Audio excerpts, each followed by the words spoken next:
இல்லையே. எங்க இப்ப பண்ணு. வணக்கம் கிரிக்கெட் ரசிகர்களே, welcome back to Tamil cricket trolls with you Vel Prasan and let's welcome Rahman de Villiers and Smithian on board. இன்னைக்கு நம்ம ஃபாலோவர்ஸ் ஒருத்தர் பிடிச்சி போட்டிருக்கோம், சிஎஸ்கே ஃபேன். வீடியோ டிஸ்கஸ் பண்ணலான்னு சொல்லிட்டு வெல்கம் தனுஷ். Hi bro. நானும் எல்லா கிரிட்டிசிசமையும் ஃபேஸ் பண்ண தைரியமா ஜெர்சி போட்டு வந்துட்டேன். ஏன் ப்ரோ அதான் தேவை, தோத்தோங்கிறதுக்காக ஜெர்சியை கழட்டாம போட்டு வந்திருக்கீங்கல்ல, அதான் ப்ரோ. ஒரு சீசன் வந்து போயிருச்சு. இப்ப நமக்கு வந்து ஆக்சுவலா பார்த்தோம்னா எவ்வளவு சீசன் வந்து அந்த பிரான்சைஸ் நம்மள பயங்கரமா சாட்டிஸ்ஃபை பண்ணிருக்கு, எவ்வளவு ஹாப்பினஸ் கொடுத்துருக்கு.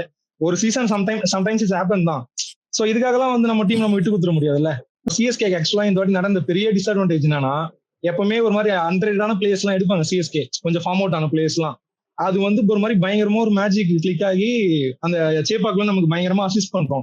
இந்த வாட்டியும் அதே மாதிரி பொறுக்கி பார்த்து ஸ்பின் டெஸ்ட் எடுத்தானுங்க. இந்த திரிபாதி, விஜய் சங்கர், ஊடாலாம் ஸ்பின் சூப்பரா ஆடுவான்.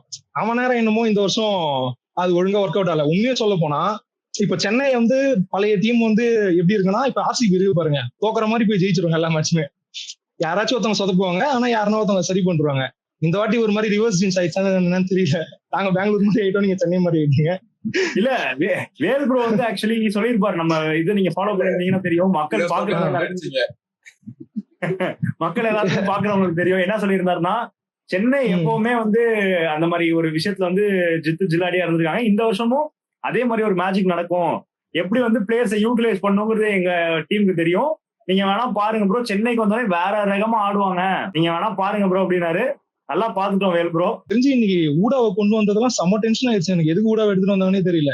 வானிஷ் பேடிக்கு சான்ஸ் கொடுத்துருந்தாச்சு, அவன் பொட்டன்ஷியல் என்னன்னு தெரிஞ்சிருந்துருக்கலாம். ஸோ நெக்ஸ்ட் மேட்சஸ்ல இப்போ அடுத்த வருஷத்துக்கு ஒரு டீம் ஃபார்ம் பண்ணிருக்கலாம் நம்ம. இப்போ இந்த ஆயுஷ் மாத்திரை எடுத்துட்டு வந்தாங்க, ரொம்ப நல்லா ஆடுறான் அவன். இப்ப அடுத்த வருஷத்துக்கு கண்டிப்பா ஏதோ ஒரு வகையில் யூஸ் ஆகும். இந்த வருஷம் ஊடா வேலைக்கு ஆக மாட்டான்னு தெரிஞ்சு போச்சு ப்ரோ. இன்னைக்கு ஹூடா கொண்டு வந்தது யார் மிஸ்டேக் ப்ரோ? கோச்சிங் ஸ்டாஃபா இல்ல யார் மிஸ்டேக்? ஜி இப்போ வந்து நாங்க ஜெயிச்சா டோனி காரணம் சில பேர் சொல்லுவாங்க, எல்லாத்தையுமே டோனி காரணம் சில பேர் சொல்லுவாங்க. தோத்தா டோனியை அக்செப்ட் பண்ணிப்பாரு ஜி. இல்ல தோத்தா டோனியை அக்செப்ட் பண்ணிப்பாரு. நான் வந்து இப்போ ரகானே ரீசென்ட் டைம்ல சொன்ன மாதிரி நான் தான் கொஞ்சம் பொறுப்பா ஆடி இருக்கணும். அதை பார்த்து பராக் வர சொன்னான், கேவலமா ஆடிட்டு அவன் சொன்னான், நான் இந்த மாதிரி நான் தான் என் பிளேம் ஏத்துக்கணும், நான் கொஞ்சம் கான்பிடென்டா ஆடுக்கணும், நின்று ஆடுக்கணும்ட்டு. நானும் அந்த மாதிரி எதுவுமே பண்ணல. ஏன்னா இந்த வாட்டி ஒர்க் அவுட் ஆகல ஜி. எதுவுமே சுத்தமா யாருக்குமே எதுவுமே ஹெல்ப் பண்ணல சென்னை டீம்ல இருந்து. ஒருத்தவங்க கிட்ட இருந்து கூட நம்ம ஃபுல் ஃபார்ம் வந்து நம்ம பாக்கல. ஒருத்தவங்களுமே ஒரு ஸ்டார் பிளேயரா நம்ம இந்த வாட்டி இல்ல. ஃபர்ஸ்ட் மேட்ச் குள்ள போறதுக்கு முன்னாடி நான் ஃபிளெமிங் பத்தி சொல்லிடுறேன். ஏன்னா when you give something சொல்லல நான் வருவாருன்னு நீங்க இல்ல, அதான் கண்டிப்பா ஜாயின் பண்றதுக்கு முன்னாடி சொன்னேன் நீங்க ஃபிளெமிங் பத்தி பேசுவீங்கன்னு. ஏன்னா கண்டிப்பா ஒரு ஸ்டேட்மெண்ட் விட்டீங்கன்னா அது பேக் ஃபயர் ஆறப்போ அதை நம்ம அக்செப்ட் பண்ணிக்கணும். சோ அவர் என்ன சொன்னாருன்னா, டோர்னமெண்ட் முடிச்சுட்டு யார் ஜெயிப்பாங்க பாப்போம் அப்படிங்கிற மாதிரி சொன்னாரு. அதே மாதிரி போன அவரு மாதிரி சொல்ல சென்னை ஜெயிக்குதான்னு பாருன்னு அவர் சொன்னாரு. கடைசியில பாப்போம் என்ன ஆகுதுன்னு. இப்பயே ஒரு டீம் வந்து நீங்க ஜட்ஜ் பண்றாதீங்க இந்த மாதிரி ஒரு டேர்ம்ல தான் சொன்னாரு. டைரக்டா சென்னை தான் கப் அடிங்க பாருங்க, எல்லாம் லூஸ் டாக்ஸ் வீட்ல எனக்கு தெரிஞ்சு let's see who wins at the end of IPL னு சொன்னாரு. எக்ஸாக்ட் வேர்ட்ஸ் அதான் அவர் சொல்லிருந்தாரு. மோர் क्वेश्चन மார்க் மாதிரி சொன்னாரு, சென்னைன்னு சொல்லல ப்ரோ. அவர் சென்னையோட கோச் ப்ரோ. அவர் சொன்னா சென்னை தானங்க சொல்றாரு. இல்ல அது கரெக்ட் தான் ப்ரோ. அது எல்லா டீம்லயுமே ப்ரோ. யூசுவலாவே சிஎஸ்கே வந்து இந்த மாதிரி டைம்ல வந்து பயங்கரமா கம்பேக் கொடுத்துருக்கு. அது அந்த என்வாயர்மெண்ட்ல அது ஹெல்ப்பா என்னன்னு தெரியல. அந்த கான்பிடன்ஸ்ல இப்போ கோச்சர் ஒரு கான்பிடன்டா இருந்தா தான் பிளேயர்ஸும் கான்பிடன்டா இருப்பாங்க. விஷயம் ஃபிளெமிங் என்ன சொல்லியிருந்தாரு அப்படின்னா, போன இன்டர்வியூல இந்த மாதிரி யங்ஸ்டர்ஸ் வந்து எடுத்தோடனே from the ball one, Indian youngsters especially from ball one அடிக்க போறாங்க. அது வந்து ட்ரிக்கி கண்டிஷன்ஸ்ல அது சூட் ஆகுமான்னு எனக்கு தெரியல. சோ அதுல வந்து எனக்கு பெருசா உடன்பாடு இல்லைன்னு அவர் சொல்லியிருந்தாரு. ஆனா சென்னைக்கு இந்த ஹோல் சீசனே வந்து மிகப்பெரிய பேக் ஃபயர் ஆனதுக்கு ரீசனும், அவங்க டீம் இவ்வளவு நல்லா ஒரு பெர்ஃபார்ம் பண்ண முடியாம இவ்வளவு கீழே இருக்கிறதுக்கான மெயின் ரீசனுமே வந்து எடுத்தோடனே அந்த ஸ்டார்ட் இன்டென்ட், அந்த அக்ரெசிவ் அப்ரோச், ஆப்போனன்ஸ் வந்து பயமுறுத்துற அந்த இன்டிமிடேட்டிங் அப்ரோச் இல்லாததான் main reason. Power play maximise பண்ண முடியாது, அதை அப்படியே கேபிட்டலைஸும் பண்ண முடியல மிடில் ஓவர்ஸ்லங்கிறது தான் மெயின் ரீசன். சோ அதுல வந்து கம்ப்ளீட்டா ஃபிளெமிங் ஸ்டேட்மெண்ட் மேல எனக்கு உடன்பாடு கிடையாது. அது வந்து ஃபிளெமிங் சொன்ன ஸ்டேட்மெண்ட் தப்பு தான். ஏன்னா இன்னைக்கு நம்ம பாக்குறோம் இந்த பிரியன் ஷாரியாலாம் இந்த மாதிரி அடிக்கலாம். அவன் எங்க இருந்தானே தெரியல, கூட்டு வந்து போலன்னு போலகிறான் அவன் பவர் பிளேல. எல்லா டீம்லயுமே சரி. இப்போ கோலி பாருங்க எவ்வளவு அக்ரஷனா இருக்காரு. இப்போ பெங்களூர்ல எல்லாருமே வந்து அந்த பவர் பிளே மேக்ஸிமம் யூட்டிலைஸ் பண்ணதான் பாக்குறாங்க.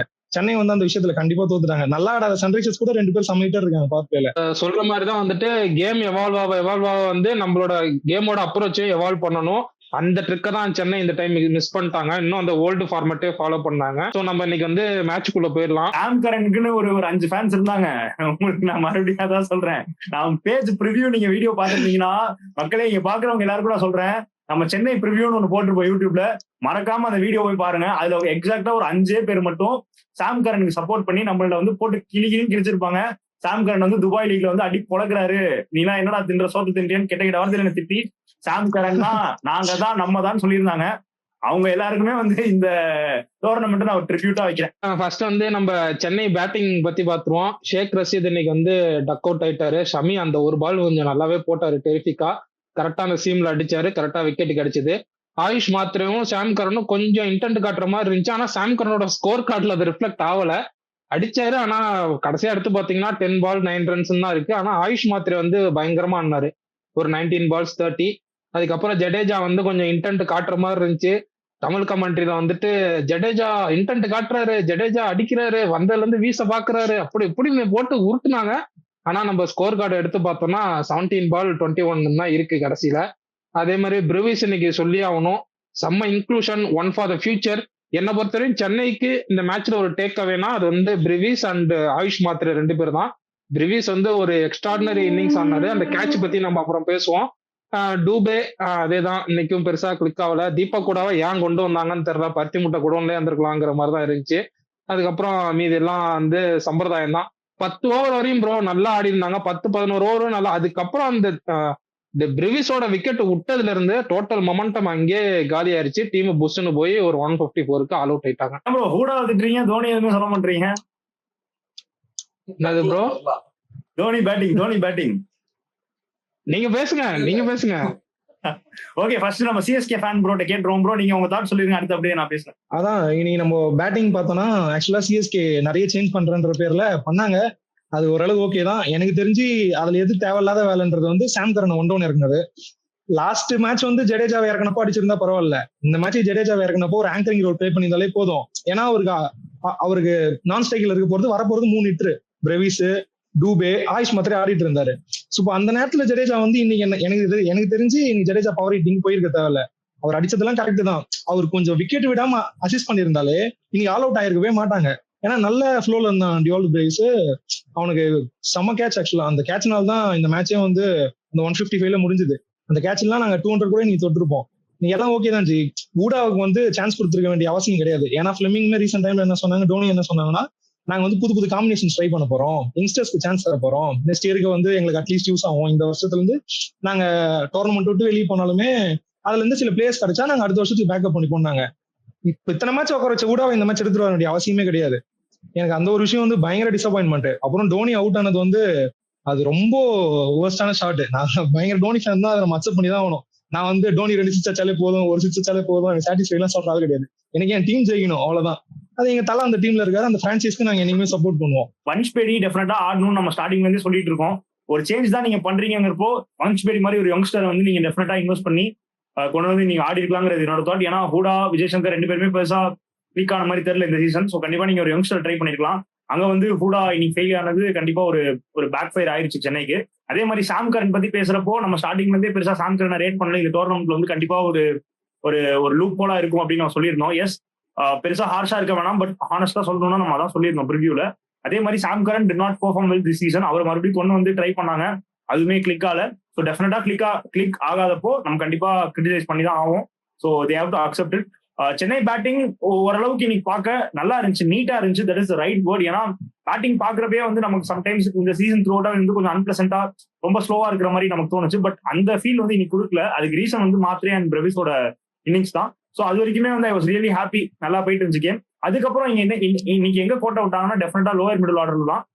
தோனியா இருக்கட்டும், ஹூடாவா இருக்கட்டும், ஈவன் ஜடேஜாவுமே வந்து மேல வரப்போ நான் சரி அட்லீஸ்ட் இன்னைக்கு ப்ரூவ் பண்ணுவார்னு எக்ஸ்பெக்ட் பண்ணேன். பட் கண்டிப்பா ஜடேஜா தான் பேட்டர், பிகஸ்ட் ஸ்கேம் IPL 2025ல.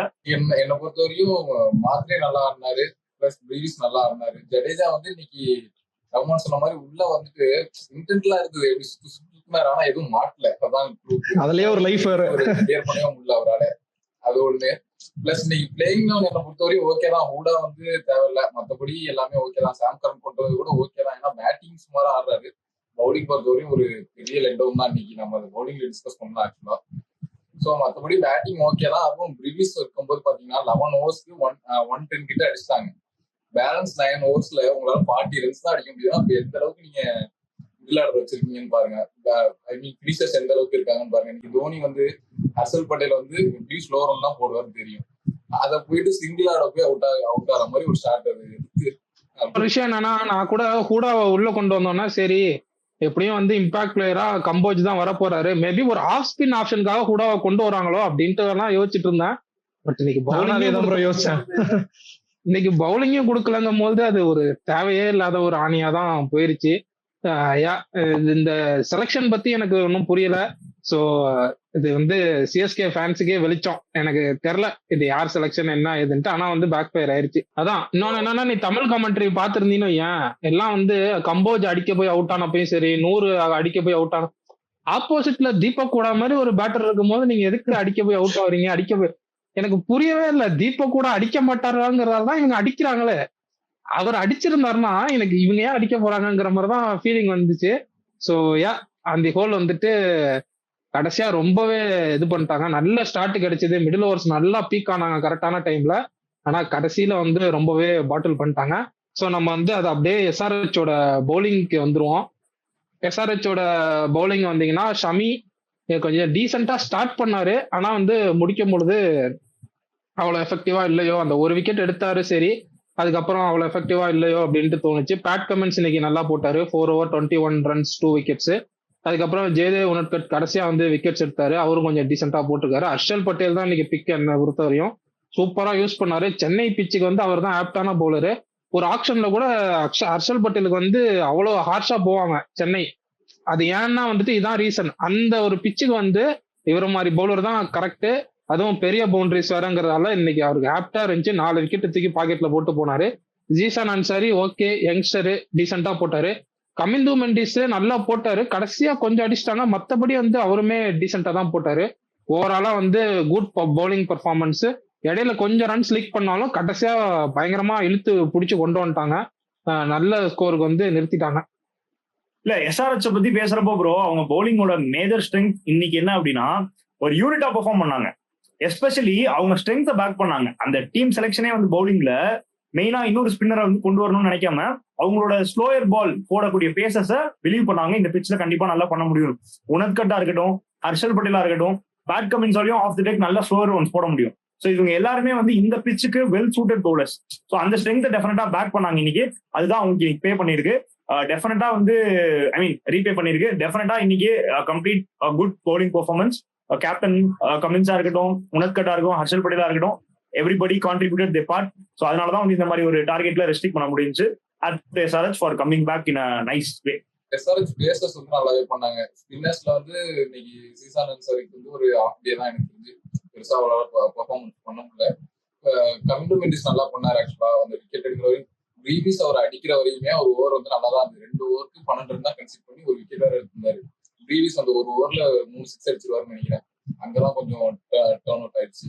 மற்றபடி இன்னைக்கு SRH பேசர்ஸ் எல்லாமே பிரில்லியண்டா பண்ணாங்க. ஆக்சுவலா உனட்கட்டும் சரி, பேட் கமின்ஸும் சரி, சமி, ஹர்ஷல் பட்டேல் எல்லாருமே நல்லா பண்ணாங்க. அதுதான் எஸ்பெஷலி அந்த தூபே விக்கெட் ரொம்ப குரூஷியலா இருந்துச்சு ப்ரோ. உனத்கட் தூபே வந்து அது ரொம்ப குரூஷியல் விக்கெட். அதனால உனத்கட்டுக்கு டெஃபினட்டா நம்ம அப்ரிசியேஷன் கொடுத்தே ஆகும். ஆமா, இன்னொரு விஷயம் என்னன்னா, எஸ்ஆர்ஹெச் பவுலிங்னு பேசுறப்ப வந்து நம்ம கமிந்து மெண்டிஸோட அந்த கேட்ச் பத்தி பேசி ஆகணும். ஒரு டெரிஃபிக்கான கேட்ச் தான் மேட்சே மாத்திருச்சு. செம்ம கேட்ச் அது. அது எப்படி எடுத்தாருன்னு யாராலுமே பிலீவ் பண்ண முடியல. எல்லாருமே ஸ்டண்ட். ஸ்டேடியத்துல வந்து அப்படியே பின் டிராப் சைலன்ஸ் ஆயிடுச்சு. எல்லாருமே செம்ம ஸ்டண்ட். புடிச்சிட்டு ஒரு செலிப்ரேஷன் வேற போட்டாரு கையில அப்படி பால வச்சுட்டு. பீக் சினிமா அப்படிங்கிற மாதிரி இருந்துச்சு. செம்ம கேட்ச், சரியான take. Easily catch of the tournament அதுதான் கூட சொல்லிடலாம். Best catch. சிஎஸ்கே வந்து 154க்கு ஆல் அவுட் ஆயிட்டாங்க. அதுக்கப்புறம் எஸ்ஆர்ஹெச் வந்து பேட்டிங்க்கு வந்தாங்க. எஸ்ஆர்ஹெச்சுமே ரொம்ப பிரமாதமாலாம் பேட்டிங் ஆடல. ஃபர்ஸ்ட் 14-13 ஓவர்ஸ் வரையுமே அவங்க ரொம்ப பிரமாதமாலாம் ஆடல. ஸ்மித்யன் ப்ரோவே ஒத்துக்குவாருன்னு நினைக்கிறேன். ஏன்னா வந்துட்டு அபிஷேக் சர்மா அது என்ன ஷாட்னே தெரியல, வந்து அப்படியே கையில கொடுத்துட்டு கையை ஆடிட்டு அவர் பாட்டுக்கு போயிட்டாரு. Again failure. அங்க ஒரு ஷேக் ரஷீத்னா இங்க ஒரு அபிஷேக் சர்மா. என்ன ஒரு டிஃபரன்ஸ்னா, ஷேக் ரஷீத் இப்பதான் உள்ள வராரு, அபிஷேக் சர்மா இன்டர்நேஷனல் லெவல் ப்ரூவானு. அவர்கிட்ட நம்ம இன்னும் பெர்ஃபார்மன்ஸ் வந்து எக்ஸ்பெக்ட் பண்ணும் பொழுது இத்தனை மேட்சா அந்த ஒரு 145 அந்த ஒரு மேட்ச் அடிச்சாரு. அதுக்கப்புறத்துல இருந்து பெருசா கிளிக் ஆகல. இன்னைக்கு அவர் நின்று அடிச்சு கொடுத்துருக்கணும். 150 தான் டோட்டலுங்கும் போது அவர் நின்று அடிச்சு கொடுத்துருக்கணும். ஆனா ஃபெயிலியரு. டிராவிஸ் ஹெட் இன்னைக்கு கொஞ்சம் கன்சால்டேட் பண்ணி ஆடலான்னு ஆடினாரு. இன்னும் ஆனா அவராலேயே ரொம்ப நேரம் அப்படி ஆட முடியல. அந்த இடத்துல தோனிக்கு கிரெடிட்ஸ் கொடுத்தே ஆகணும். பயங்கரமா ஒரு ஃபீல் செட் பண்ணாரு. அந்த இடத்துல கிராம்ப் பண்ணி கரெக்டா ஃபீல் செட் பண்ணி அதை மாத்தி அக்ராஸ் அடிக்க போய் தான் போல்ட் ஆனாரு.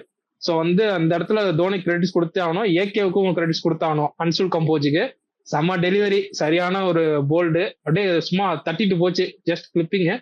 இஷான் கிஷான் பத்தி இன்னைக்கு பேசணும். ஒரு சூப்பரான பெர்ஃபார்மன்ஸ். 34 balls 44. இந்த சிச்சுவேஷனுக்கு எப்படி ஆடணுமோ அதை ஆடினாரு. சும்மா வந்து மற்ற மேட்ச் மாதிரி காட்டு சுத்தாம இன்னைக்கு டீசெண்டா ஆடினாரு. கிளாஸனுக்கு இன்னைக்கு ஒரு ஆஃப் டே. அவரை பத்தி பெருசா கிரிட்டிசைஸ் பண்ணவும் இல்லை. ஏன்னா இத்தனை மேட்ச் அடிச்சு கொடுத்துருக்காரு. ஒரு மேட்ச் ஃபெயிலியர் ஆகதான் செய்வாரு. ஸோ யா, அதுக்கப்புறம் அனிகேத் வர்மாவுக்கு வந்து கொஞ்சம் கன்சல்ட் பண்ணி ஆடினாரு. இன்னைக்கு வந்து கமிந்து மெண்டிஸோட டே தான். செம்மையா ஆடினாரு. ஒரே ஒரு பால் பீட்டன் ஆனாருன்னு நினைக்கிறேன். அதுவும் நூர் அகமதோட பால் வந்து கூகுளிக்கு பீட்டன் ஆனாரு. அதுக்கப்புறத்துல இருந்து பாத்துட்டாரு.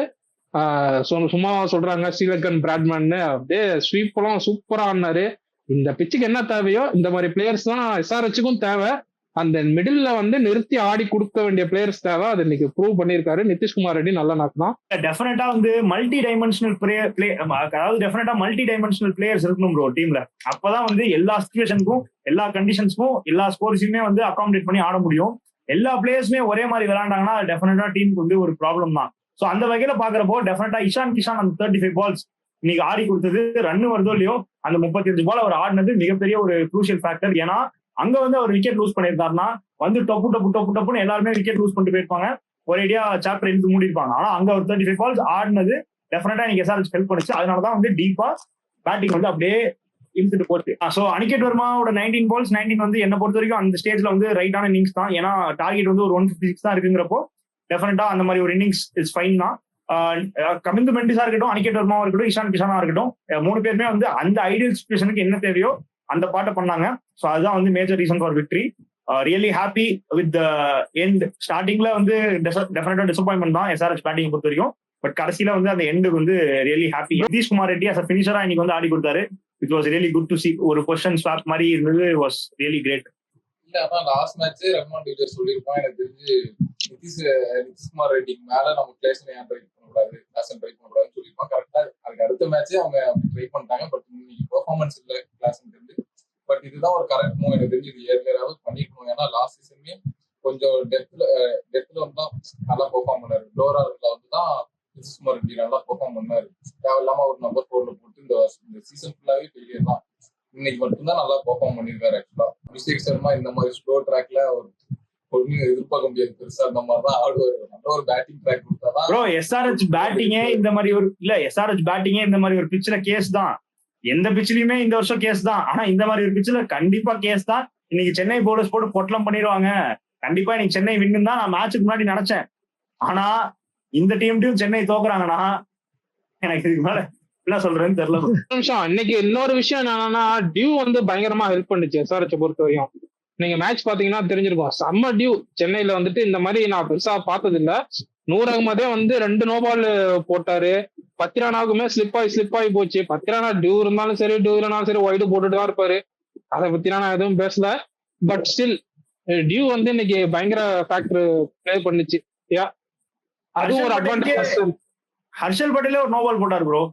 அதான் ஃபர்ஸ்ட் இன்னிங்ஸ்லயே டியூ அந்த அளவுக்கு வந்துருச்சு. ஆக்சுவலா ஹர்ஷல் பட்டேலுக்கே பால் வலிக்கிட்டு தானே போச்சு. அப்போ நல்ல வேலை நான் அஸ்வினை கொண்டு வந்துருவாலும் பாயிண்ட் இந்த மேட்ச் பரவாயில்ல. அந்த ஒரு மூவ் வச்சு கரெக்டா பண்ணாங்க. அன்சுல் கம்போஜ் எடுத்துட்டு வந்து 3 ஃபர்ஸ்ட் டாப் ஆர்டர் 3 பேர் லெஃப்ட். எனக்கு அதான் பயமா ஓடிட்டு இருக்கு. இப்போ ஒரு விக்கெட் வந்து அஸ்வின் வர கொண்டு வந்துருவாங்களே இவங்கன்னு. நல்ல அன்சுல் கம்போஜ் வந்தான். இல்லன்னா எனக்கு 8 சாத்திட்டு இருப்பான், முடிச்சிட்டு இருப்பான். பேட்டிங்லேயே வந்துட்டாரு ப்ரோ அன்சுல் கம்போஜ். ஆமா டூபே அப்போ விக்கெட் விழுந்தோடனே வந்துட்டாரு அவரு. எல்லா விக்கெட்டும் போயிருச்சு. வேற வழியே இல்ல. லாஸ்ட் 3 overs ஆடி கொஞ்சம் டீசெண்டா ஆடுவாரு. டொமஸ்டிக்லாம் கொஞ்சம் ரீசெண்ட் டைம்ஸ்ல நல்லா ஃபினிஷ் பண்ணி கொடுத்தாருன்ற மாதிரி போயிட்டு இருந்தது. அதனால எடுத்தாங்க. அஸ்வின் வந்தாலும் ஒன்றும் பண்ணிக்க முடியாது. நம்ம அடுத்து வந்து சிஎஸ்கே பவுலிங்க்கு போயிருவோம். ப்ரோ நீங்க ஸ்டார்ட் பண்ணுங்க சிஎஸ்கே பவுலிங் பத்தி. தனுஷ் ப்ரோ.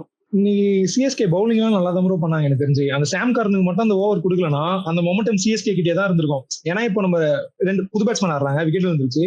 ஸோ அந்த டைம்ல நூர் அகமதுக்கே கொடுத்து இன்னொரு விக்கெட் எடுக்க ட்ரை பண்ணிருக்கலாம். இப்போ கிளாஸ் ஒன் அவுட் ஆனதுக்கு அப்புறம் நம்ம அனிகேத் வர்மாவையோ இல்ல இன்னொரு விக்கெட்டையோ நம்ம நான் ஸ்ட்ரைக்கர்ல எடுத்திருந்தா ஆட்டோமேட்டிக்கா பிரஷர் வந்திருக்கும். ஏன்னா அவங்க கிட்ட கீழே ஆடுற பிளேயர் எல்லாம் பெருசா யாரும் கிடையாது.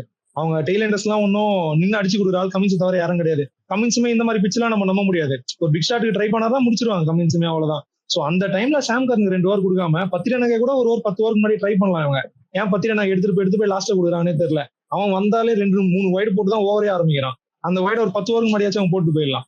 இந்த பின்னாடி வரவங்க இப்ப ஏன்னா ஜடேஜா இங்க அவ்வளவு சூப்பரா போட்டான், அவன் ஒரு ஓவர் நின்று போச்சு, அந்த ஒரு ஓவர் மேலேயே கொடுத்துருக்கலாம். சாம் கர்னுக்கு ஓவர் கொடுக்க வேண்டிய அவசியமே கிடையாது. இன்னைக்கு கரெக்டா 5 பவுலரே 4 ஓவர் முடிச்சிட்டு இருக்கலாம். அன்சுல் கம்போஜுக்குமே 4th ஓவர் கொடுத்துருக்கலாம். இவங்க சாம் கர்னு கொடுத்த ஓவர்ல தான் மேட்ச் வந்து ஆக்சுவலா டைம் ஆச்சு. அது வரைக்கும் சன்ரைசர்ஸ் கிட்ட வந்து மேட்ச் போல, சென்னை கிட்ட தான் இருந்தது அந்த மொமெண்டம். சோ இவங்க அந்த பவுலிங்ல பண்ண பெரிய மிஸ்டேக் என்னன்னா சாம் கர்னுக்கு ஓவர் கொடுக்குது. எனக்கு டோனி மேல வந்து ரொம்ப டிசப்பாயின்மெண்ட் சீரியஸா. அவர் இந்த மாதிரி ஒரு மூவ் வந்து பண்ணாரு நான் நிஜமாலே எக்ஸ்பெக்ட் பண்ணவே இல்லை. அதுவும் ஃபர்ஸ்ட் ஓவர் அடிச்சதுக்கு செகண்ட் ஓவரும் கொடுக்குறாங்க. அது வந்து எனக்கு பயங்கரமா உடச்சிருச்சு. ஏன்டா மேட்ச் பாக்குற மாதிரி ஆயிட்டு. கரெக்டா சொன்னார் தனுஷ் ப்ரோ. ஏன்னா எனக்குமே அந்த கொஸ்டின் இருந்துச்சு. எனக்கு 2 கொஸ்டின்ஸ் இருந்துச்சு. ஒன்னு வந்து பத்திரனாக்கு அட்ட ஸ்ட்ரெச் 4 ஓவர் வந்து கடைசியா வந்து யூட்டிலைஸ் பண்றேன். எல்லா மேட்சஸுமே நம்ம பண்றதை பாக்குறோம். அது வந்து உண்மையாவே ஒர்க் ஆதா இல்ல வந்து இன்னும் எஃபிஷியன்டா இன்னும் எஃபெக்டிவா வந்து கொஞ்சம் ஒரு ஓவர் மேபி முன்னாடி கொடுத்து அதுக்கப்புறம் கொண்டு வரலாமா, ஈவன் இன்னும் மோர் எஃபெக்டிவா இருப்பாரோ அப்படிங்கிறது என் தாட். அது இன்னைக்கு ஓடிட்டே இருந்துச்சு மனசுல. சோ அதை பத்தி நம்ம கண்டிப்பா இன்னைக்கு பேசிக்கலாம். இன்னொரு விஷயம் என்ன அப்படின்னா, அன்சுல் கம்போஜ் பயங்கரமா ஸ்டார்ட் பண்ணாரு. He is one for the future. டெஃபினட்டா ஹி இஸ் ஹியர் டு ஸ்டேங்கிற மாதிரி தான். பயங்கர டேலண்ட் மும்பைக்குமே நம்ம பார்த்திருக்கோம். ஸோ டெஃபினட்டா அவர் நல்லா க்ரூம் பண்ணி கொண்டு வரணும். அதே மாதிரி ஜடேஜாவுமே ப்ரோ நிறைய மேட்சஸ் நீங்க பாத்தீங்கன்னா அவர் 4 ஓவர்ஸ் போட்டா மிடில் ஓவர்ஸ்லயும் கம்ப்ளீட் பண்ண மாட்டாரு. அது வந்து எனக்கு ஒரு மிகப்பெரிய வருத்தம். எஸ் பேட்டர் ஜடேஜா பேட்டர் நம்ம கிரிட்டிசைஸ் பண்றோம், அது ஃபைன் தான், ஏன்னா அவர் பெர்ஃபார்ம் பண்ணல. பட் ஜடேஜா பவுலர் டெஃபினட்டா வந்து மிடில் ஓவர்ஸ்ல 4 ஓவர்ஸ் போட்டுற முடியும். ஏன்னா நல்லா தான் போடுறாரு, எல்லா மேட்சுமே நல்லா தான் போடுறாரு. ஸோ கண்டிப்பா அங்கேயுமே வந்து ட்ரிக்கை மிஸ் பண்றாங்க எனக்கு தோணுது. அது ஆக்சுவலா ருத்ராஜ் இந்த வரைக்கும் ருத்ராஜ் பிளேம் பண்ணாங்க. இப்போ ஜடேஜாக்கு 4 ஓவர் கொடுக்க முடியல, ஸ்ட்ரைக் ரொட்டேட் பண்ண முடியலன்னு. இது நம்ம நிஜமாலே இந்த வாட்டி யார் மேல தப்பு சொல்றதுன்னு தெரியல, எங்க ஒர்க் ஆக மாட்டேங்குது, எங்க எதை மிஸ் பண்றாங்கன்னு தெரியல. இப்போ தோனி கேப்டன்சி வந்ததுக்கு அப்புறம் கூட ஜடேஜாக்கு 4 ஓவர் முடிக்க முடியல. இப்போ 100 அகமதுக்கலாம் என்ன பொறுத்த வரைக்கும் 15 ஓவருக்குள்ள முடிச்சிருந்தா நல்லது. 100க்கு இவங்க எண்ட் ஓவர்ஸ்ல வச்சிருக்கிறதே தப்பு தான் ஓவர். ஏன்னா ஸ்பின்னர்ஸ் எல்லாம் நம்ம இன்னும் 15 ஓவருக்கு மேல கொடுக்க முடியாது. அது மட்டும் இல்லாம இந்த வருஷம் என்ன நேரமோ எவெல்லாம் ஃபார்ம்ல இல்லையே எங்க கூட வந்தா ஃபார்ம் வரான். ஆர்ச்சர் எல்லாம் பொழந்தாங்க, எங்க கூட வந்தா அணில இருந்து இந்த மாதிரி பவுலிங் போறான் ஆர்ச்சர். கிஷானுக்கு 6 மேட்ச் 7 மேட்சா பேட்லயே பால் பாட்டல, நிதிஷுக்கும் பேட்லயே பால் பாட்டல. இல்ல சில டீம்ஸ் வந்து ஏதாச்சும் ஒரு ஸ்பின்னரை மட்டும் 16th ஓவர் யூஸ் பண்றாங்க ப்ரோ. அது நம்ம ரீசெண்ட் ட்ரெண்ட்ல பாக்குறோம். மேபி அது ஒரு கேம்பிள் தான், ஒரு விக்கெட்கான ஆப்ஷனா அவங்க பாக்குறாங்க கடைசியில. அது ஓரளவுக்கு 50-50 ஓகே. பட் என்ன பொறுத்த வரைக்கும் ஜடேஜா வந்து மிடில் ஓவர்ஸ்ல கம்ப்ளீட் பண்ணிருக்காங்கிறது தான். குவாலிட்டியான ஸ்பின்னர்ஸ் இவங்க வந்து ஸ்டம்ப் டு ஸ்டம்ப் போடுவாங்க, இல்ல வந்து நல்லா வேரியேஷன் காட்டி போடுவாங்க. இப்ப குல்தீப் யாதவ் மாதிரி ஒருத்தர், அந்த இப்ப நூர் அகமது மாதிரி ஒருத்தர், அவரெல்லாம் நீங்க நம்பி கொடுக்கலாம், அதெல்லாம் நான் குறை சொல்ல மாட்டேன். அகைன் அதான் ஜடேஜா நீங்க சொல்ற மாதிரி வந்து கோட்டா முடிச்சிருக்கணும். அதே மாதிரி வந்து பத்திரானா வந்து வைடு இன்னைக்கு வைடுல ஒரு 4 வரேன்னு நினைக்கிறேன். பத்திரானா வந்து டெத் எல்லாம் நல்லாவே போறாரு. என்ன பொறுத்த வரைக்கும் வைடு எப்படி ப்ரோ போடலாம், ஒரு இன்டர்நேஷனல் பவுலர் போறாரு. எஸ்டேஎல் எல்லாம் இந்த மாதிரி போடுறான் பவுலிங். எஸ்டேஎல் அவனுக்கு கூட பத்திரானா இருக்கிற எக்ஸ்பீரியன்ஸ்லாம் ஒன்றும் கிடையாது. அவன் சூப்பரா லைன்ல இருந்து போறாங்க. அதெல்லாம் பார்க்கும்போது தான் கஷ்டமா இருக்கு. இந்த மாதிரி நிறைய இடத்துக்கு போறாங்க, நிறைய பேர்கிட்ட கோச்சிங் வந்திருக்கும். இப்ப பத்திரனாகலாம் பல்லிங்க கிட்ட ஏத்துக்கிறாங்கன்றாரு. ஒரு பாயிண்ட் இதுல என்னன்னா, சிஎஸ்கேல பத்திரானா வைடு போறது கூட ஒரு கஷ்டமா இல்ல, வந்து வைடு போடாம போறது ஒரு கஷ்டமா இருக்கு. அப்படி இல்ல ப்ரோ, கஷ்டமா இருக்குன்னு சொல்ல ப்ரோ. நான் ஆக்சுவலா இல்ல, அவன் ஒரு எவ்வளவு சூப்பரா போடுறான் அதை சொல்றேன் நானு. இந்த மாதிரி எங்க டீம்ல இருக்க ஒரு முக்கியமான பவுலர்னா இப்ப பத்திரனா தான் ப்ரோ. இப்ப சூப்பர் ஓவர் வச்சா பத்திரனா தான் ஓவர் தர முடியும். அந்த மாதிரி பவுலர் தான் என் டீம்ல பத்திரனா மட்டும் தான். அவன் போய் இத்தனை வைடு போறது வந்து அது கொஞ்சம் கூட அக்செப்ட் பண்ணவே முடியல ப்ரோ. எதனா ஒரு 2 வைடு போடலாம் 4 ஓவர்ல, ஓவருக்கு 2 வைடா, அது வந்து நம்ம அக்செப்ட் பண்ண முடியல.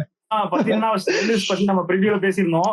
சோ அதுக்கு வந்து இப்ப நம்ம திரும்ப வந்துடலாம். ஆக்சுவலி நான் வந்து எல்லிஸ் தான் ஆடணும் கண்டிப்பா அப்படின்னு சொல்லியிருந்தேன். ரஹ்மான் ப்ரோ வேல் ப்ரோவும் பத்திரானா தான் விளையாடணும், பத்திரானா தான் ஆடுவாங்கன்னு சொல்லியிருந்தாங்க.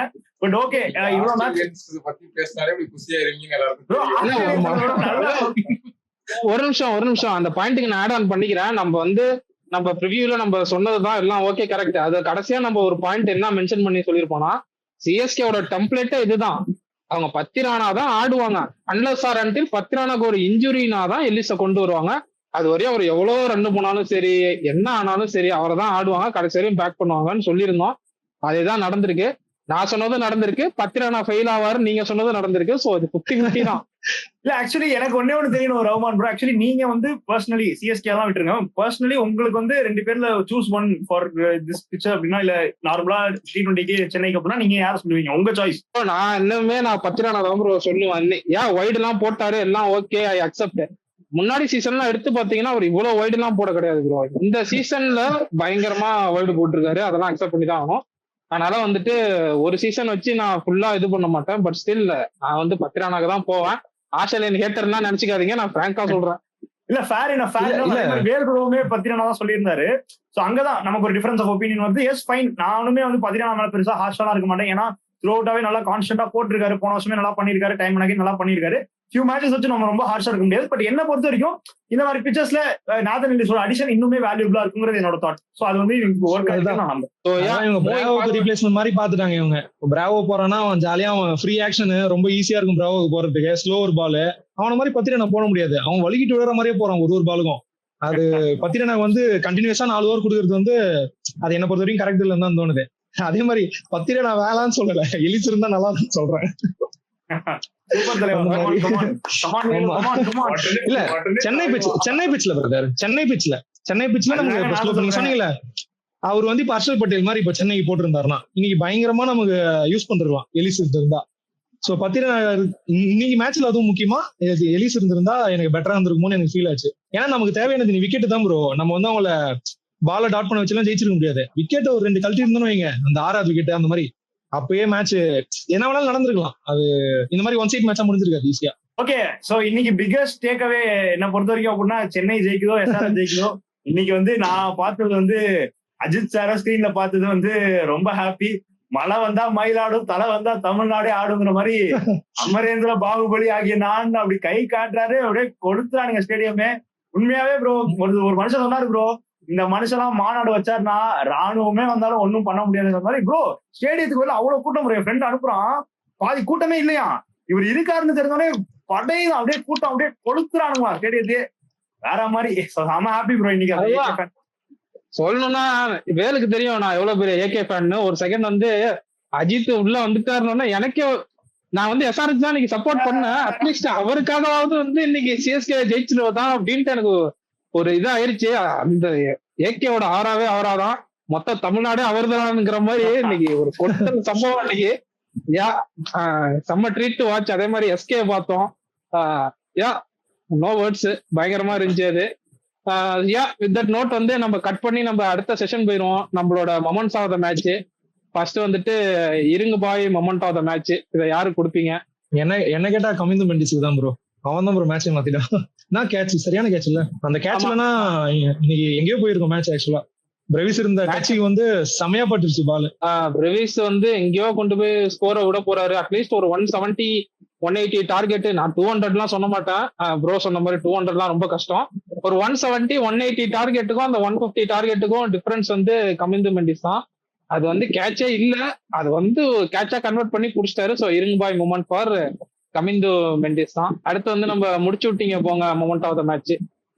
ஓகே, அவ்வளவுதான் நம்மள முடிச்சு விட்டீங்க போங்க. வந்து என் மனசுல பட்டது 4 பேரு. மெயினா சென்னையோட lower order batting along with Jadeja and Shivam துபேக்கு நான் கொடுக்குறேன். ஜடேஜா, துபே, தோனி, ஹூடா, இவங்க 4 பேருக்குமே நான் முடிச்சு விட்டீங்க போங்க கொடுக்குறேன். ஏன்னா என்னதான் வந்து நீங்க ஒரு டியூ ஃபேக்டர் எல்லாமே நம்ம கன்சிடர் பண்றப்போ டெஃபினட்டா பேட்டிங்ல இன்னும் ஒரு 20 ரன்ஸ் அதிகமா அடிச்சிருக்கணும். ஏன்னா அந்த மாதிரி ஒரு பொசிஷன்ல தான் அவங்க இருந்தாங்க. நீங்க கேம் ஸ்டார்டிங்ல இருந்து பார்த்தா உங்களுக்கு தெரிஞ்சிருக்கும். ஸோ ஆப்வியஸ்லி அங்க வந்து ஒரு 20 ரன் ஷார்ட் ஆன ரீசன் ஹூடா, தோனி, ஜடேஜா, தூபேயோட கான்ட்ரிபியூஷன்ஸ் இன்னைக்கு கிளிக் ஆகாதனாலதான் அப்படின்னு எனக்கு தோணுது. ஸோ நான் வந்து முடிச்சு விட்டீங்க போங்க Chennai batters, mainly lower order batters கொடுக்குறேன். அடுத்து வந்து நம்ம நான் வீழ்வேன் என்று நினைத்தாயோ மொமெண்ட் ஆஃப் த மேட்ச். நான் வீழ்வேன் என்று நினைத்தாயோ மொமெண்ட் ஆஃப் த மேட்ச் வந்து நான் யாரு கொடுப்பேன்னா எஸ்ஆர்எச்சோட பவுலிங் யூனிட் தான் கொடுப்பேன். ஏன்னா நம்ம எல்லாருமே பேசிடுவோம் ஆக்சுவலா 200 260 அடிச்சாலுமே அதை திரும்பி கொடுக்குற அளவுக்கு ஒரு பவுலிங் யூனிட்டா இருக்குது. பெருசா யாருமே பெர்ஃபார்ம் பண்ண மாட்டாங்க அப்படின்னு சொல்லிட்டு இருந்தோம். பட் இன்னைக்கு பாத்தீங்கன்னா டோட்டல் கம்ப்ளீட்டா அந்த பவுலிங் யூனிட் எல்லாருமே நல்லா பெர்ஃபார்ம் பண்ணிருக்காங்க. ஸ்பின்னர்ஸ் கொஞ்சம் பிளேக்குள்ள வரல, பட் பேசர்ஸ் எல்லாருமே கம்ப்ளீட்டா டாமினேட் பண்ணிருக்காங்க. ஆமா, to add on to this வந்து நான் வந்து இன்னும் 2 பேர் எக்ஸ்ட்ரா ஆட் பண்ணிக்கிறேன். இஷான் கிஷான் அண்ட் நிதிஷ்குமார் ரெட்டி. இஷான் கிஷான் என்னதான் அந்த 100 அடிச்சாலும் அதுக்கப்புறம் கண்டினியூஸா ஃபெயிலியரு. நிதிஷ்குமார் ரெட்டி இந்த டோர்னமெண்ட் ஸ்டார்டிங் வந்து ஒழுங்கா பண்ணல. கரெக்டா வந்து இன்னைக்கு மேட்ச்ல வந்து கரெக்டா பீக் ஆயிருக்காங்க. ஸோ வந்துட்டு கிரெடிட்ஸ் அவங்களுக்கும் கொடுத்தாகணும். ஸோ வந்து நான் வீழ்வேன் என்று நினைத்தாயோ for Ishan Kishan and Nitish Kumar Reddy also. With that note இன்னைக்கு நம்ம ப்ரெடிக்ஷனுக்கு வருவோம். ஸோ நம்ம ப்ரெடிக்ஷன்ல வந்து Rahman de Villiers 23 points, 22 + 1 23, well Prajan 21, ஸ்மித்தியன் 25 + 1 26. இந்த ப்ரெடிக்ஷன்ஸும் கரெக்டா போயிட்டு இருக்கு. இன்னும் 3 பாயிண்ட் தான் ப்ரோ. ஸ்மித்தியன் ப்ரோ இன்னும் 3 பாயிண்ட் தான். கம்மிங் ரொம்ப நக்கல், ஒருத்தன் ரொம்ப நக்கல் பண்ணிட்டு இருந்தான் பாவத்தை. அந்த ஓல் வந்து இன்னைக்கு CSK officially out of the tournament. ஒரு டீம் ஆல்ரெடி போயிருச்சு. நான் ப்ரெடிக்ட் பண்ண டீம் சிஎஸ்கே பிளே ஆஃபுக்கு. எனக்கும் ஒரு டீம் அவுட்டு, வேல் பிரஜனும் ப்ரெடிக்ட் பண்ணியிருந்தான் சிஎஸ்கே, அவனுக்கும் ஒரு டீம் அவுட்டு. இன்னும் ஸ்மித்தியன் ப்ரோ தான் 4 டீமும் அலைவா இருக்கு. ஒரு டீமுக்கு உசுறு வந்து ஊசலாடிக்கிட்டு இருக்கு. என்னடி அளவு போய் தொலைய மாட்டேங்குதுங்கிற மாதிரி. ஹைதராபாத் போயிரும். ஆமா போயிரும். அது போயிரும். அந்த மொமெண்ட்டுக்கு வெயிட் பண்றேன். ஆனா ஆக்சுவலி என்ன பண்றது ரொம்ப வருத்தமா தான் இருக்கு. சென்னை பிளே ஆஃப் போகாது, ரொம்ப கஷ்டமா இருக்கு. இதெல்லாம் சகஜம் தானே ப்ரோ. நாங்க டோனி சொல்ற மாதிரி நாங்க கம்பேக் தான் வந்து நாங்க ரொம்ப பேர் எடுத்தவங்க. அது நடக்கும் கண்டிப்பா. யங்ஸ்டர்ஸ்க்கு தான் இப்பதான் புதுசா சென்னை டீம்ல வாய்ப்பு கொடுக்குறாங்க. நாளைக்கு மேட்ச் ப்ரெடிக்ஷனுக்கு வந்துருவோம் நம்ம. நாளைக்கு மேட்ச் வந்துட்டு கொல்கத்தா விசஸ் பஞ்சாப் கிங்ஸ் இன் ஈடன் கார்டன்ஸ். வந்து நாளைக்கும் ஒரு நல்ல மேட்ச். சோ இதுக்கு வந்து யாரை ப்ரெடிக்ட் பண்றீங்க? ஸ்டார்ட் வித் ஸ்மித்தியன் ப்ரோ. பிபிகேஸா சொல்ல போறீங்க, சொல்லுங்க. கண்டிப்பா பஞ்சாப் தான் நாளைக்கு வந்து பஞ்சாப் ஃபேன்ஸ் கவலையே படாதீங்க, பஞ்சாப் ஃபேன்ஸ். சோ கண்டிப்பா நாளைக்கு பஞ்சாப் ஜெயிக்குது ப்ரோ. ஏன்னா எங்களுக்கு வந்து டாப் 2ல ஃபினிஷ் பண்ணணும்னு டெஃபினட்டா ஒரு எய்ம் இருக்கு. பிகாஸ் டோர்னமெண்ட் போற போக பார்த்தா டெஃபினட்டா டாப் 2ல முடிக்காட்டி கொஞ்சம் கஷ்டம் தான் போல. ஏன்னா எல்லா டீம்ஸுமே அவ்வளோ ஃபயரா ஆடுறாங்க. ஸோ அந்த டாப் 2 ஸ்பாட் ரொம்ப முக்கியம். அதுக்காக நாளைக்கு பஞ்சாப் கிங்ஸ் ஜெயிக்குது. நான் கேட்கலாம் சொல்றேன், இந்த மாதிரி ஏதாவது டிஃபரெண்டா சொல்லி அடிதான் வாங்குறேன். ரகுவன்சி 9வது இறங்குறானுங்க, அவனுக்கு நம்பி கேட்காருன்னு சொல்றீங்க. என்னன்னா ஈவென்ட் கண்டெஸ்டா போயிட்டே இருக்கணும், எவன்டா பிளே ஆஃப் வருவான்ற மாதிரி போகணும். எனக்கு அதனால அதான் மெயின் மோட்டிவ். அதனால நான் கொஞ்சம் அண்டர் பெர்ஃபார்மிங் டீம் சொல்றேன். ஜெயிக்கிற மாதிரி தெரியல, கொஞ்சம் வால்யூம் கம்மியா இருக்கு. என்னை பொறுத்த வரைக்கும் கேகேஆர் தான் ஜெயிக்கணும். நாளைக்கு நானும் வந்து கேகேஆர் தான் பேக் பண்றேன். பிகாஸ் வந்துட்டு போன மேட்ச் பண்ண அவங்க ரொம்ப நல்ல டீம் தான். ஆனா போன மேட்ச் பண்ண அந்த ரகுவன்சியை வந்து கடைசியா இறக்கி விட்டது, அந்த மாதிரி மிஸ்டேக்ஸ் எல்லாம் கரெக்ட் பண்ணிடுவாங்கன்னு நினைக்கிறேன். ஸோ அதெல்லாம் கரெக்ட் பண்ணிட்டாங்கன்னா நான் அடுத்த மேட்ச் வந்து அவங்க ஃபயர் ஆவாங்க அப்படின்ட்டு எனக்கு தோணுது. அதுவும் இல்லாம வந்துட்டு ஐ பிலீவ் இன் வருண் சக்கரவர்த்தி அண்ட் சுனில் நரேன். அவங்களுக்கு தகுந்த மாதிரி பிச்சு மட்டும் அமைஞ்சிருச்சுன்னா நாளைக்கு பஞ்சாபை வந்து அட்லீஸ்ட் செட்டில் டவுன் ஆகாதபடி பண்ணிடுவாங்க. So I am backing KKR tomorrow. Bro நீங்க யாரை பேக் பண்றீங்க? என்னோட ப்ரெடிக்ஷன் பஞ்சாப் தான் நாளைக்கு. ஏன்னா என்ன மேட்டர்னா இவனுங்கிட்ட இந்த பவர்ஃபுல்லா இந்த பவுன்ஸ் போற ஆள் இப்போ வரைக்கும் அந்த ரசல் லாஸ்ட்ல போடுவானே தவிர அந்த பவர் பிளேல கிடையாது. ஸோ பிரியன் சாரியாக நாளைக்கு கிளிக் ஆயிடுச்சுன்னா அந்த பவர் பிளே பயங்கரமா யூட்டிலைஸ் பண்றோம். ஸோ நாளைக்கு எனக்கு தெரிஞ்சு என்னோட ப்ரெடிக்ஷன் வந்து ஈடன் கார்டன்ஸ் வேற நல்ல பெரிய டார்கெட்டே வைக்கலாம். ஃபர்ஸ்ட் பேட்டிங் தான் சரி, செகண்ட் பேட்டிங் தான் சரி, அங்க இந்த டியூ ப்ராப்ளம்லாம் கூட பெருசா இருக்காது. ஸோ பஞ்சாப் வந்து ஜெயிக்குன்ற ஒரு நம்பிக்கை எனக்கு நாளைக்கு இருக்கு. ஆமா, இது வந்து ப்ரெடிக்ஷனா இல்ல என்னோட ஆசையான்னு தெரியல.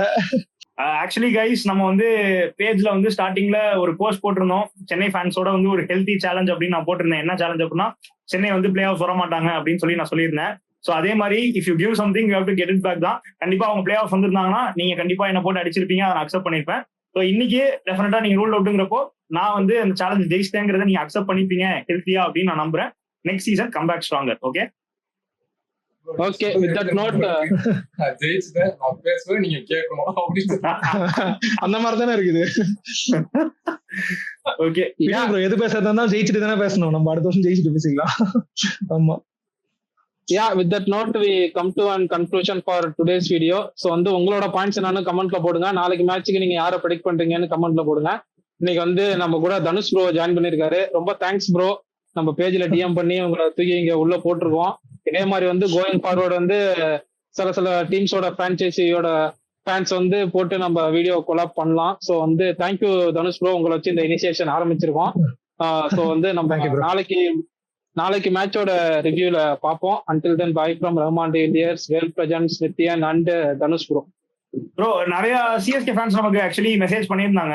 இன்னைக்கு போஸ்ட் பார்த்துட்டு ஒரு 50 கிட்ட மெசேஜ் வந்துச்சு. ஸோ நம்ம எல்லா பேருமே நோட் பண்ணி வச்சிருக்கோம். ஸோ கண்டிப்பா ஆப்பர்ச்சுனிட்டி இருந்துச்சுன்னா அவங்களையும் நம்ம இன்வைட் பண்ணுவோம். ஸோ யாரும் தப்பா எடுத்துக்காதீங்க. Thank you. Okay, bye bro. Thank you.